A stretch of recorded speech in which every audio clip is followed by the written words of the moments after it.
कांग्रेस के वरिष्ठतम नेता विदेश में जाते हैं और वहां भी वो वही भाषा बोलते हैं जिसको जॉर्ज सोरोस प्रोपोगेट करता है। इतना ही नहीं। नेता सदन जेपी नड्डा के इसी बयान के बाद आज राज्यसभा में हंगामा हो गया। जो कुछ पब्लिकेशंस जॉर्ज सोरोस के फंडिंग प्रोसेस से जो फोरम्स और जो फाउंडेशन प्रोपोगेट करते हैं उसको यहाँ पर कांग्रेस का वरिष्ठतम नेता उनको उठाता है और देश को डिस्टेबलाइज करने में अपना योगदान करता है। और इसी बात को ध्यान में रखते हुए यह हम लोग चाहते हैं कि इस पर चर्चा हो। बीजेपी ने सोनिया गांधी के तार जॉर्ज सोरोस से जोड़ते हुए दावा किया है कि सोनिया गांधी FDL-AP नाम के एक संगठन की सह अध्यक्ष हैं। ये संगठन जम्मू कश्मीर को भारत से अलग करने का समर्थन करता है। संगठन को जॉर्ज सोरोस फाउंडेशन की ओर से फंडिंग होती है। बीजेपी ने यह भी आरोप लगाया है कि राजीव गांधी फाउंडेशन और सोरोस के साथ भी साझेदारी बढ़ाई गई है। Forum for democratic leaders of Asia Pacific से आपका क्या संबंध है? अगर ऐसे लोगों के साथ आपका संबंध है तो मैं कांग्रेस के शीर्ष नेतृत्व से पूछना चाहता हूं, क्या आपका शीर्ष नेतृत्व देशद्रोहियों के साथ है? ये सोरोस और कांग्रेस की दोस्ती क्या है?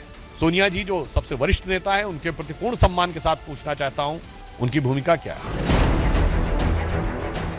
4 दिन पहले बीजेपी ने जॉर्ज सोरोस और राहुल गांधी के बीच संबंधों का दावा किया। राहुल गांधी पर आरोप लगाया कि वो सोरोस के इशारे पर काम करते हैं। बीजेपी के मुताबिक भारत को अस्थिर करने के लिए वैश्विक स्तर पर एक त्रिकोण काम कर रहा है। जॉर्ज सोरोस, वैश्विक मीडिया, जांच एजेंसी और राहुल गांधी उसी का हिस्सा है और इन तीनों ने भारत की इकोनॉमी को नष्ट और सरकार को बदनाम करने की साजिश रची। कांग्रेस और अमेरिकी उद्योगपति के बीच सामने आई ऐसी ही कथित कड़ियों को आधार बनाकर बीजेपी संसद में चर्चा चाहती है। सोरोस फाउंडेशन को मदद इंडिया से हो रही है और जिसका संबंध नेता राज्यसभा की सोनिया गांधी से है और हम सभी सदस्य सभागृह में चर्चा करना चाहते थे, लेकिन अपोजिशन चर्चा नहीं करना चाहता। लेकिन बीजेपी और केंद्र सरकार के आरोपों को गलत बताते हुए कांग्रेस कह रही है कि सोरोस का मामला अदानी के मुद्दे से ध्यान भटकाने के लिए है। ये कोई विषय ही नहीं है। सोरोस फाउंडेशन कांग्रेस पार्टी का कोई रिश्ता नहीं।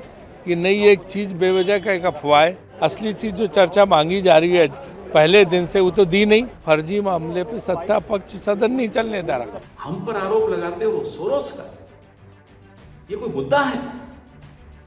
अगर ये मुद्दा है तो कौन से मंत्री का बेटा सोरोस की किस ग्रांट से कहां क्या क्या करता है, हम भी शुरू हो सकते हैं। कुल मिलाकर संसद के शीत सत्र का ज्यादातर वक्त पहले ही अदानी के मुद्दे पर विपक्ष के हंगामे की भेंट चढ़ चुका है और अब सोरोस के मुद्दे ने उस विवाद को और बढ़ा दिया है।